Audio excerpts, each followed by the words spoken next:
Hello class 12। तो कैसे हैं आप सब? आई होप आप सब अच्छे होंगे और मस्त होंगे। स्वागत है आप सभी का हमारी इस प्रारंभ सीरीज के अंदर, जहां पर 150 डेज में अकाउंट्स, इकोनॉमिक्स और बिजनेस अच्छे तरीके से कंप्लीट करवाए जा रहे हैं। तो आज की हमारी इस क्लास में नेशनल इनकम का हम सेकेंड मेथड लेने वाले हैं, जिसका नाम है एक्सपेंडिचर मेथड।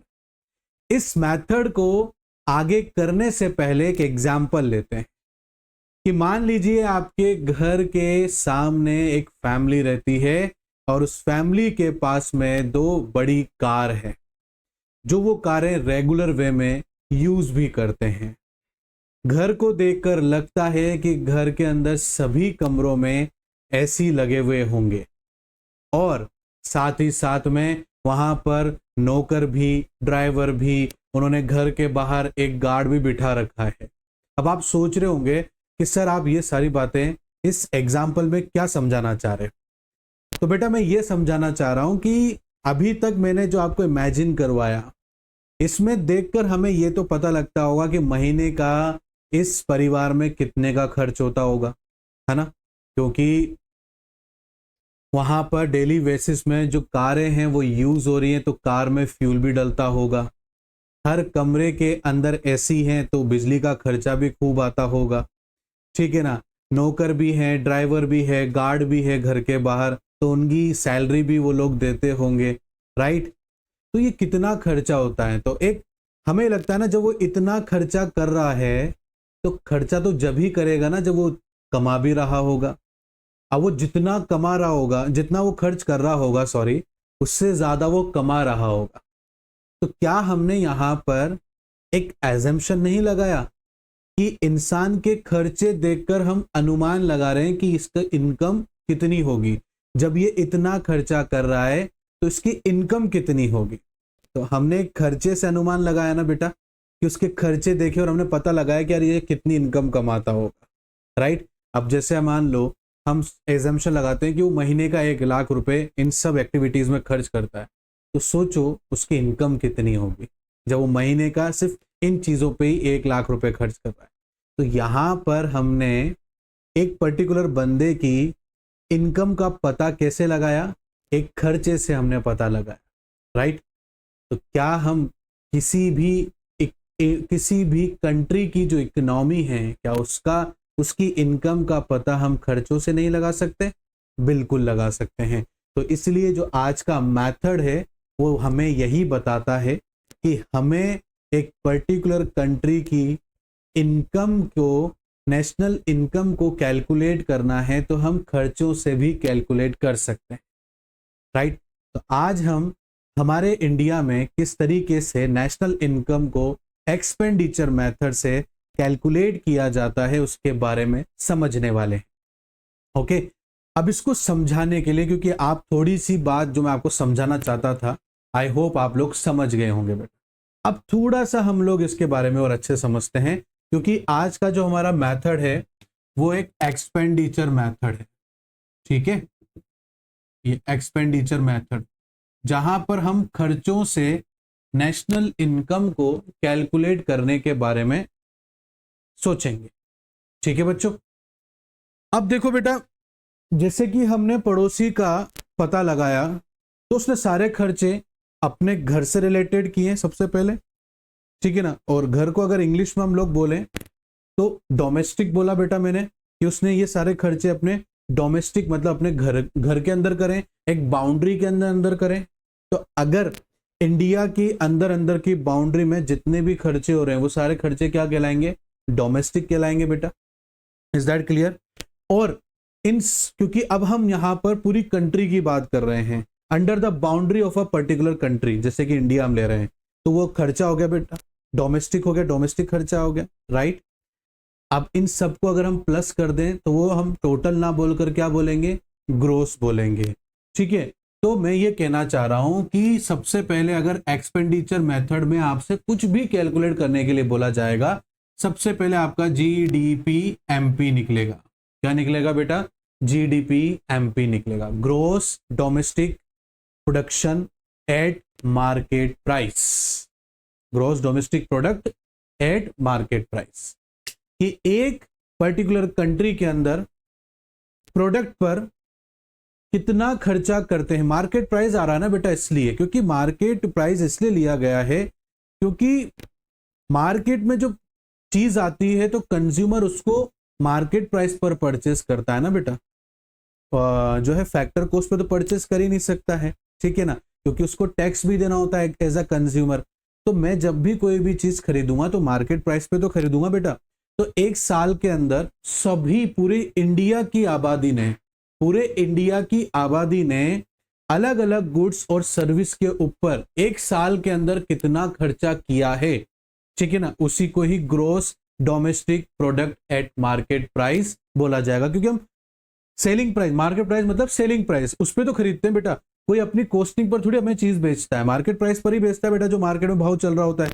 इसलिए आपसे जब भी एक्सपेंडिचर मेथड से कैलकुलेट करने के लिए बोला जाएगा ना, तो सबसे पहले आपको जीडीपी एमपी ही निकालना है। उसके बाद में जो बोला है एनडीपीएफसी निकालो कि एनएनपीएफसी निकालो, कुछ भी निकालने के लिए बोले आपसे, आप वो सब चीजें बाद में निकालोगे, पहले आप क्या निकालोगे, जीडीपी एमपी। और आपको याद रखने के लिए मैंने आपको समझा दिया है कि एक्सपेंडिचर मेथड में जीडीपी एमपी निकलता है। और जीडीपी एमपी कैसे आपको याद रखना वही मैंने समझाया कि लोग खर्चा सबसे पहले ऐसे याद रखना, अपने सबसे पहले अपने घर की बाउंड्री में ही खर्चा करते हैं, ठीक है ना। तो घर की बाउंड्री मतलब डोमेस्टिक, और पूरे साल भर का खर्चा हो गया हमारा ग्रोस, ठीक है ना। और ये सब चीजें हम जो खर्चा करते हैं वो मार्केट प्राइस पे तो परचेस करेंगे ना बेटा, कोई हमें कोई कंपनी या कोई फैक्ट्री ये तो है नहीं कि कॉस्टिंग प्राइस पर हमें प्रोडक्ट बेच देगी। तो इसलिए हमेशा याद रखना एक्सपेंडिचर मेथड से जीडीपी एमपी सबसे पहले निकलता है। अच्छा, अब देखो बेटा, खर्चे भी हमने 3 नहीं बल्कि 4 पार्ट्स में डिवाइड कर रहे हैं बेटा, कि खर्चे भी हम लोग जो खर्चा करते हैं, हम में बेटा आप और मैं भी आ गए जो प्राइवेट हैं, या हमें हाउस होल्ड बोल लो या हमें इंडिविजुअल बोल लो, और हमारे अलावा हमारी गवर्नमेंट भी है बेटा, क्योंकि आप जिस देश में रहते हो वहां पर एक मॉडर्न इकोनॉमी है, मॉडर्न गवर्नमेंट है जो कि इंफ्रास्ट्रक्चर को डेवलप करना चाहती है। डेवलप इसलिए करेगी बेटा इंफ्रास्ट्रक्चर को ताकि आप और मैं एक सक्सेसफुल बिजनेस रन कर सके। और सक्सेसफुल बिजनेस रन करने के लिए गवर्नमेंट का एक बहुत इंपॉर्टेंट रोल प्ले होता है, वो होता है इंफ्रास्ट्रक्चर को डेवलप करना। जितना ज्यादा किसी भी कंट्री का इंफ्रास्ट्रक्चर डेवलप रहेगा बेटा, उतना ज्यादा वहां का जो बिजनेस है वो फलेगा और फूलेगा। इज दैट क्लियर बेटा? तो यहां पर खर्चे जो है ना, 2 इंसानों को ध्यान में रखते हुए किए गए हैं। एक तो आप और मेरे जैसे लोग जो प्राइवेट हैं, प्राइवेट हाउस होल्ड बोल लो उनको, इंडिविजुअल बोलो या सिर्फ हाउस होल्ड बोलो, जैसी आपकी इच्छा है, जैसा आपको अभी समझ में आ रहा है। एक होती है हमारी गवर्नमेंट जो खर्चा करती है बेटा। तो सबसे पहले हम ले लेते हैं बेटा इसमें गवर्नमेंट बोलो चाहे पब्लिक फाइनल कंजप्शन एक्सपेंडिचर। पहली चीज क्या बेटा, यहां पर है गवर्नमेंट बोल दो आप बेटा या पब्लिक बोल दो, जो कि फाइनल कंजप्शन पे खर्चा करती। बेटा मैं शॉर्ट में लिख रहा हूं कंजप्शन एक्सपेंडिचर। आई होप आपको समझ में आ रहा होगा, थोड़ी सी राइटिंग मेरी छोटी है बट दिख रहा होगा बेटा ना। तो यहां पर इसका मतलब क्या हो गया बेटा, जो भी government final goods and services के ऊपर खर्चा, भाई क्योंकि गवर्नमेंट को इंफ्रास्ट्रक्चर को डेवलप करना है। जब गवर्नमेंट इंफ्रास्ट्रक्चर को डेवलप करेगी बेटा, तो गवर्नमेंट को भी गुड्स चाहिए उन प्रोडक्ट को बनाने के लिए। भाई रोड बना रही है गवर्नमेंट, की ब्रिजेस बना रही है, या कोई फ्लाईओवर बना रही है, या कोई अच्छा हाईवे बना रही है, तो ये सब चीजों में मटेरियल लगता है बेटा। इसमें रॉ मटेरियल गवर्नमेंट को चाहिए, तो गवर्नमेंट भी तो डिमांड करेगी बेटा। और जब गवर्नमेंट डिमांड करेगी तो गवर्नमेंट खर्चा भी करेगी, ठीक है ना। तो गवर्नमेंट जो भी, अब इनको बनाने के लिए गवर्नमेंट को इंजीनियर्स भी चाहिए, लेबर भी चाहिए, ठीक है ना बेटा। तो इनकी सर्विस भी गवर्नमेंट को चाहिए। तो गवर्नमेंट एक साल के अंदर सभी गुड्स और सर्विस पर कितना खर्चा करती है, वो है इसका मीनिंग। गवर्नमेंट, आप चाहे गवर्नमेंट बोलो चाहे पब्लिक बोलो, फाइनल कंजप्शन एक्सपेंडिचर की गवर्नमेंट जो है एक साल के अंदर कितना खर्चा करती है अपने फाइनल गुड्स और सर्विस के ऊपर। एक साल का लेना है बेटा, ठीक है ना। ये एक फ्लो कॉन्सेप्ट है, इस बात को ध्यान रखना। पूरे एक साल का ही मेजर करेंगे हम लोग यहां पर। चलो नेक्स्ट है बेटा आप और मेरी बारी। प्राइवेट फाइनल कंजप्शन एक्सपेंडिचर क्या है बेटा? Private final consumption expenditure. आप और मैं मिलकर पूरे साल भर में जो भी गुड्स या जो भी सर्विस हमें चाहिए होती है उस पर हम कितना टोटल खर्चा करते हैं। आपका और मेरा दोनों का एक साल का खर्चा अगर हम कैलकुलेट करेंगे ना या टोटल करेंगे, वही होगा प्राइवेट फाइनल कंजप्शन एक्सपेंडिचर। क्योंकि बेटा आप लोग माइक्रो इकोनॉमिक्स पढ़ रहे हो, माइक्रो नहीं पढ़ रहे हो। माइक्रो में तो हम एक इंडिविजुअल पर्सन के ऊपर स्टडी कर सकते हैं, बट मैक्रो में हमें पूरे मार्केट की स्टडी करनी होती है। पूरे मार्केट में तो आप भी आते हो और मैं भी आता हूं। तो मैं एक साल के अंदर अपनी गुड्स एंड सर्विस पे कितना खर्चा करता हूं और आप लोग कितना खर्चा करते हैं, हम दोनों के खर्चों को प्लस करेंगे तब जाके प्राइवेट फाइनल कंजप्शन एक्सपेंडिचर आएगा। अब आप और मेरे को क्या चाहिए, आप हमें जो है सर रोटी भी चाहिए, कपड़ा भी चाहिए, मकान भी चाहिए। तो इस पर ये हमारे लिए क्या हो गया बेटा, फाइनल गुड्स हो गए। इस पर जो हम खर्चा करते हैं वो हमारे लिए प्राइवेट फाइनल कंजप्शन एक्सपेंडिचर कहलाता है। इज दैट क्लियर बेटा? नेक्स्ट है बेटा ग्रोस डोमेस्टिक कैपिटल फॉर्मेशन। क्या है बेटा? ग्रोस डोमेस्टिक कैपिटल फॉर्मेशन, ठीक है ना। अब बेटा देखो, ग्रोस डोमेस्टिक कैपिटल फॉर्मेशन मतलब हम लोग किसी भी इकोनॉमी में रहते हैं, वहां पर हम खर्चा करते हैं तो कोई हमारा इनकम का सोर्स भी तो होगा बेटा। इनकम का सोर्स हमारे लिए क्या होगा, हम कोई बिजनेस कर रहे होंगे बेटा। अब बिजनेस के लिए हम लोग क्या करते हैं, इन्वेस्टमेंट करते हैं। तो एक साल के अंदर, क्या कहा मैंने बेटा, एक साल के अंदर हम लोग बिजनेस के अंदर कितना खर्चा करते हैं उससे ग्रोस डोमेस्टिक कैपिटल वर्ड आ गया ना बेटा। देखो यहां पर ये कैपिटल वर्ड, कैपिटल फॉर्मेशन मतलब एक कैपिटल को बनाने के लिए हम लोग एक साल में बिजनेस के अंदर कितना खर्चा कर देते हैं, that is called gross capital formation. बहुत ध्यान से मेरी बात सुनना बेटा, आपको पूरा स्ट्रक्चर समझा दूंगा एक बार में, ठीक है ना। बहुत ध्यान से सुनना, याद रह जाएगा आपको, आपको रटने की जरूरत नहीं है। और रटने वाले प्रिंसिपल पे तो वैसे भी विश्वास नहीं रखना है, ठीक है ना। आप लोग मेरी बात ध्यान से सुनते जाओ, एक एक चीज समझा दूंगा मैं।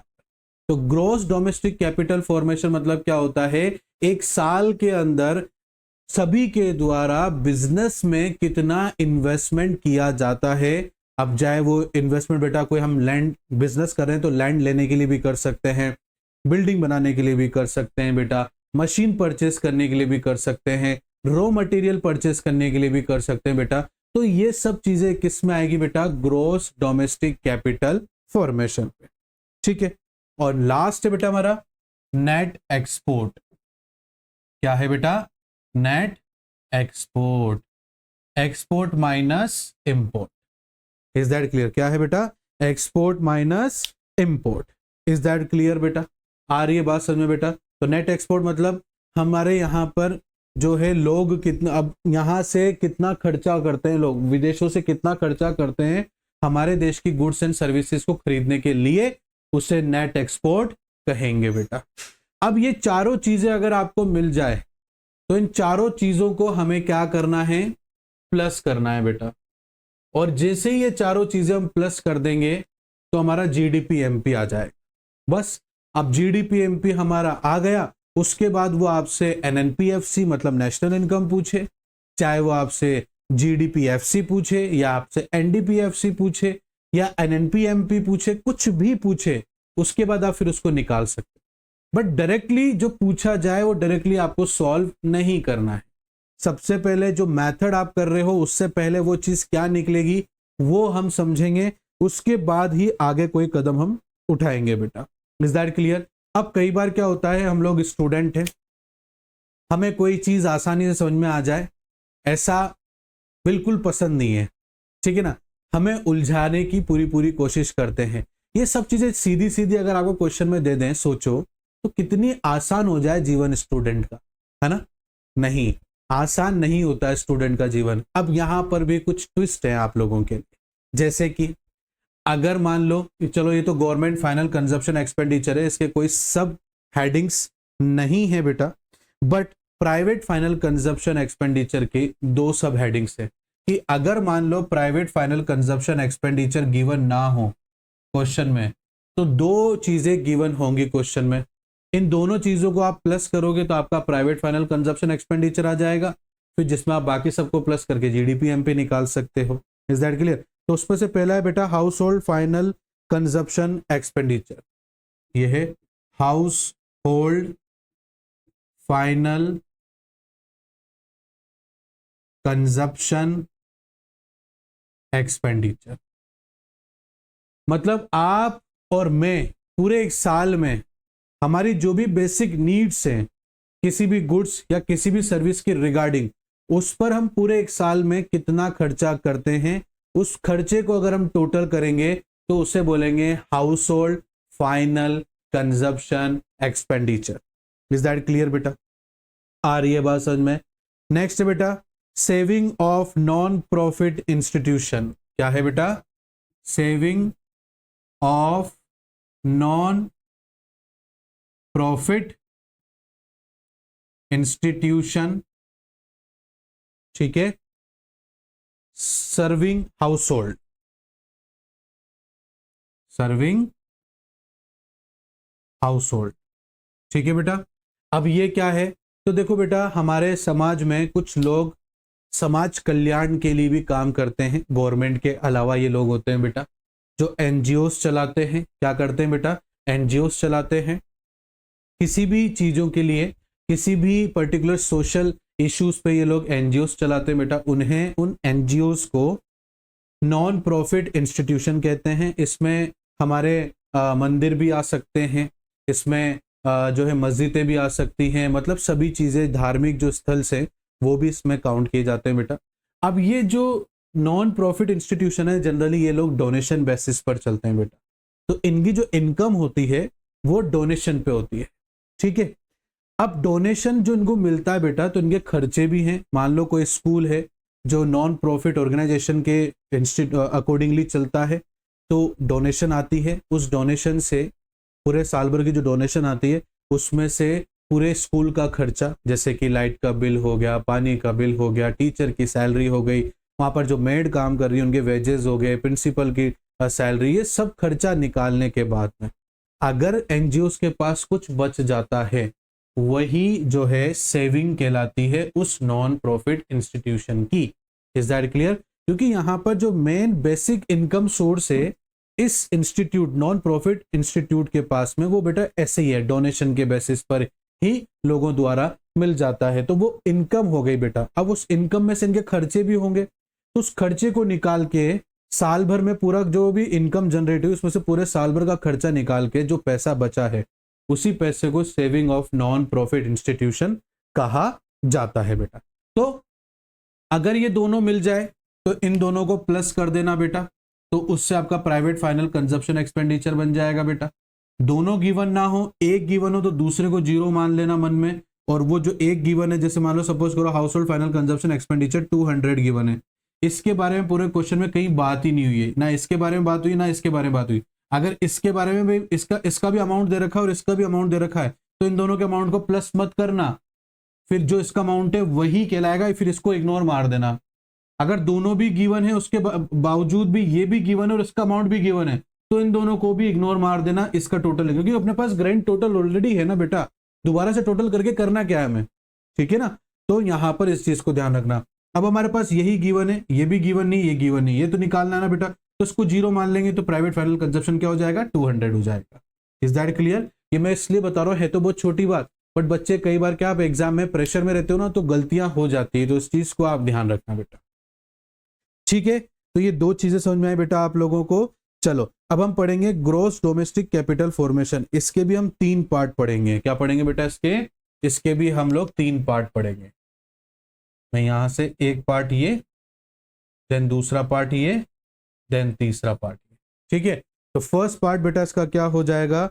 Gross domestic capital formation. क्या है बेटा? ग्रॉस डोमेस्टिक कैपिटल फॉर्मेशन, ठीक है। अब ग्रॉस डोमेस्टिक कैपिटल फॉर्मेशन मतलब क्या होता है? डोमेस्टिक मतलब तो under the boundary of a particular country, ठीक है, वो तो डोमेस्टिक हो गया। ग्रॉस मतलब टोटल हो गया बेटा। कैपिटल फॉर्मेशन मतलब हम लोग बिजनेस में कितना पैसा एक साल में इन्वेस्ट कर रहे हैं, that is called capital formation. और वो पूरा टोटल, मैं बिजनेस कर रहा हूं, आप भी बिजनेस कर रहे हो, तो आपने जितना इन्वेस्टमेंट किया है, मैंने जितना इन्वेस्टमेंट किया है, तो हम दोनों की इन्वेस्टमेंट को प्लस करेंगे तो वो ग्रोस डोमेस्टिक कैपिटल फॉर्मेशन कहलाएगा। क्योंकि मार्केट में मैं अकेला थोड़ी उस बिजनेस को करने के लिए, मेरे जैसे बहुत सारे हैं, तो मेरे जैसे जितने भी हैं उसमें मुझे भी इंक्लूड कर लो, और हम सारे के सारे मिलकर हमारे देश के अंदर अंदर कैपिटल फॉर्मेशन पर कितना एक साल में खर्चा करते हैं, उसे ही हम लोग ग्रोस डोमेस्टिक कैपिटल फॉर्मेशन कहेंगे। बच्चों बात क्लियर हुई आप लोगों को? ठीक है। दूसरा है बेटा change in stock. Change in stock, ठीक है बेटा। तो ये तो समझ में आ गया ना बेटा, जो हम भी लैंड बिजनेस के पर्पस में जो भी लैंड परचेस कर रहे हैं, या मशीन पर खर्चा कर रहे हैं, या बिल्डिंग पर खर्चा कर रहे हैं जिससे हम बिजनेस करेंगे बेटा, तो वो सब ग्रोस डोमेस्टिक कैपिटल फॉर्मेशन कहलाएगा बेटा। और नेट एक्सपोर्ट है बेटा, सॉरी ये आपका चेंज इन स्टॉक है, क्लोजिंग माइनस ओपनिंग स्टॉक। आप जो भी साल के स्टार्टिंग में आपने सपोज करो 2 लाख का आपने रॉ मटेरियल परचेस किया साल के स्टार्टिंग, मतलब 1 अप्रैल 2024 में बेटा। Is that clear? आपने 2 लाख रुपीस का जो है माल परचेस किया है, रॉ मटेरियल परचेस किया है। अब आपने 31 मार्च 2025 को देखा कि अब मेरे पास कितना रॉ मटेरियल रह गया है, तो आपने देखा कि मेरे पास में जो है यहां पर 1 लाख का रॉ मटेरियल है। ठीक है, तो स्टार्टिंग में 2 लाख रुपए का मटेरियल खरीदा, लास्ट में कितना बचा रॉ मटेरियल? 1 लाख का। तो 2 लाख माइनस 1 लाख कितने का बच गया आपके पास? 1 लाख का आपके पास रॉ मटेरियल बच गया है। तो वो जो आंसर आया है उसे को ही हम चेंज इन स्टॉक कहेंगे, कि साल के स्टार्टिंग में कितना पैसा हमने रॉ मटेरियल या स्टॉक पर खर्चा किया, साल के आखिरी में हमारे पास कितना बचा, इन दोनों के बीच का जो डिफरेंस होगा वही हमारा चेंज इन स्टॉक कहलाएगा। Is that clear? नेक्स्ट है बेटा नेट एक्वाजिशन ऑफ वैल्यूएबल्स। ठीक है। अब बेटा ये वैसे तो बिजनेस का कोई ऐसा पार्ट नहीं होता है, बट ये क्या है भाई, बिजनेस का पार्ट इन द सेंस मतलब कोई लैंड नहीं बन रहा है, ना ही कोई बिल्डिंग बन रहा है उस पर, ना ही कोई मशीन परचेस कर रहे हैं, जो कि डायरेक्टली बिजनेस को बढ़ाने में मदद करता है। ये दोनों चीजें ये बिजनेस को बढ़ाने में मदद करती हैं बेटा। नेट एक्विजिशन ऑफ वैल्यूएबल मतलब क्या होता है बेटा? ये ऐसी चीजें होती है जो वेल्थ क्रिएट करती हैं।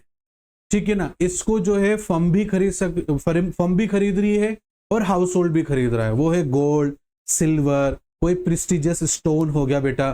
तो ये जब हम परचेस करते हैं तो ये क्या करते हैं बेटा? हमारी वेल्थ क्रिएट करते हैं, हमारी वेल्थ को ग्रो करते हैं, बढ़ाते हैं। इसीलिए इन गोल्ड, सिल्वर, प्लेटिनियम जो भी आप परचेस कर रहे हो उसे नेट एक्विजिशन वैल्यूएबल बोलते हैं, क्योंकि ये वैल्यू बढ़ाता है। क्या करता है बेटा? ये वैल्यू बढ़ाता है। इसीलिए इसे जो है हम लोग ग्रोस डोमेस्टिक कैपिटल फॉर्मेशन में ही लेंगे, क्योंकि आज आप जिस रेट पर सोना खरीदोगे 10 साल में जाहिर सी बात है उतने में तो बेचने वाले नहीं हो, ज्यादा में ही बेचोगे, तो वैल्यू, उसकी वैल्यू इंक्रीज हो रही है ना बेटा। इसलिए इसको जो है इसी के अंदर रखा गया और इसको बोलते हैं net acquisition of valuables. Clear? समझ में आया बेटा आप लोगों को? चलो अच्छी बात है अगर आपको समझ में आ रहा है तो। ठीक है, अब हम क्या देखेंगे बेटा? अब हम आगे देखेंगे, देखो सॉरी मैं यहाँ पर एक वर्ड लिखना भूल गया, gross domestic fixed capital formation. क्या है बेटा? फिक्स्ड पर खर्चा करते हैं हम लोग, सॉरी है ना, मैं थोड़ा लिखने में गलती होगी मेरे से। Gross domestic fix capital formation बोलेंगे कि हम और आप मिलकर फिक्स कैपिटल पर कितना खर्चा कर रहे हैं। फिक्स कैपिटल मतलब लैंड, बिजनेस के लिए लैंड जो परचेस कर रहे हैं उस पर हम कितना खर्चा कर रहे हैं, टोटल खर्चा कितना हो रहा है पूरे इंडियन बिजनेसमैन के द्वारा, या फिर सारे बिजनेसमैन मिलकर एक साल के अंदर कितनी बिल्डिंग्स बना रहे हैं अपने बिजनेस के लिए, या कितनी मशीन परचेस कर रहे हैं। तीनों फिक्स एसेट्स है बेटा, इन पर जो हम खर्चा कर रहे हैं वो हमारा फिक्स कैपिटल फॉर्मेशन कहलाएगा बेटा। Is that clear? यहां तक मेरी बात समझ में आ रही है बेटा? अगर आ रही है तो प्लीज कमेंट बॉक्स में जरूर बताना कि सर आपकी बात अच्छे समझ में आई है, हमारे डाउट्स क्लियर हो गए हैं। चलो आगे देखते हैं बच्चों।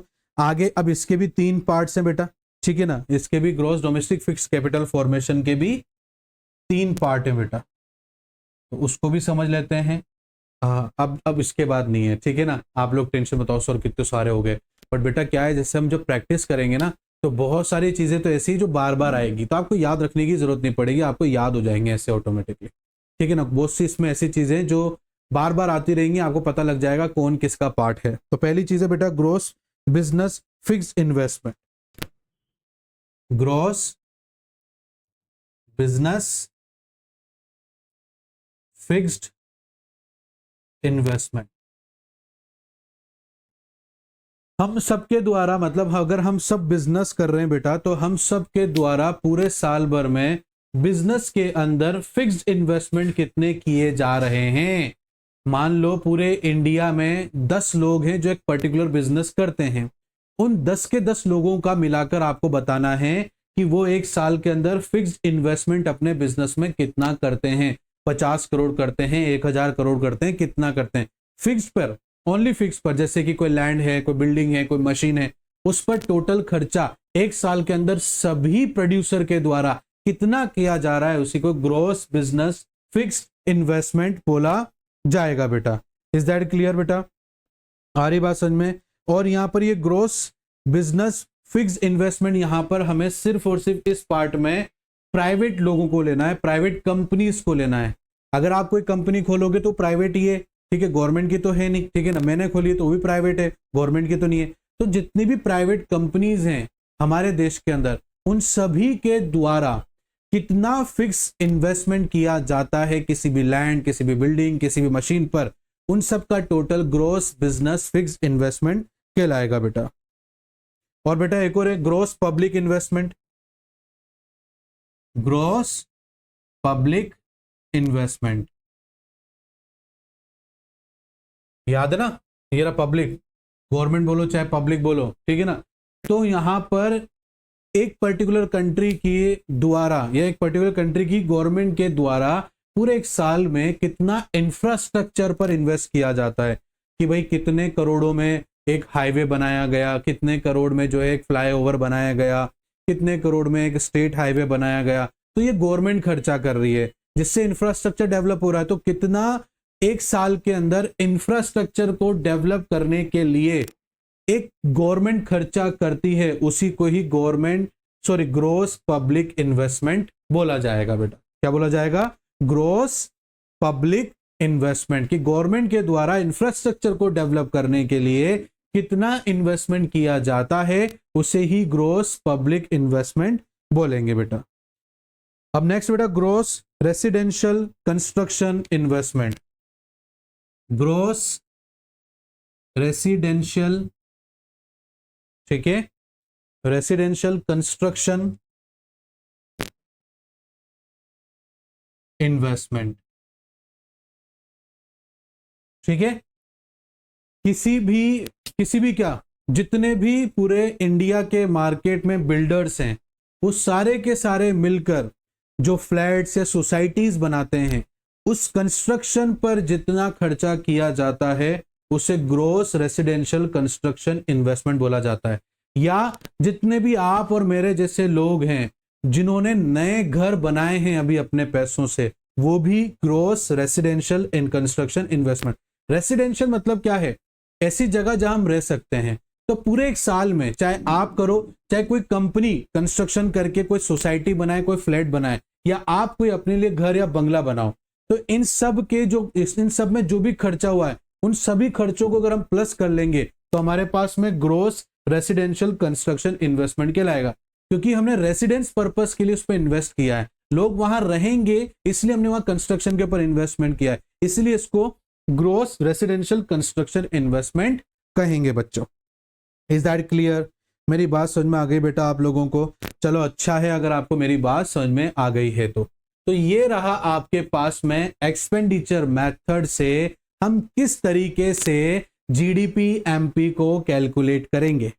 आई होप आपको ये बहुत ही अच्छे तरीके से समझ में आया होगा। हमने यहां पर हर एक पॉइंट को अच्छे से समझने की कोशिश की थी बच्चों। आई होप मैं आपके डाउट क्लियर कर पाया हूंगा। फिर भी कोई अगर डाउट आता है बच्चों तो आप कमेंट बॉक्स में हम लोगों से पूछ सकते हो, हम डेफिनेटली आपको इस बात का जवाब देंगे। और साथ ही साथ में अगर आपको आज की क्लास अच्छी लगी है तो प्लीज बेटा कमेंट बॉक्स में ज़रूर बताया करो। सच बता रहा हूँ, बहुत अच्छा लगता है जब आप लोग बोलते हो कि सर हमें लेक्चर अच्छा लगा सर।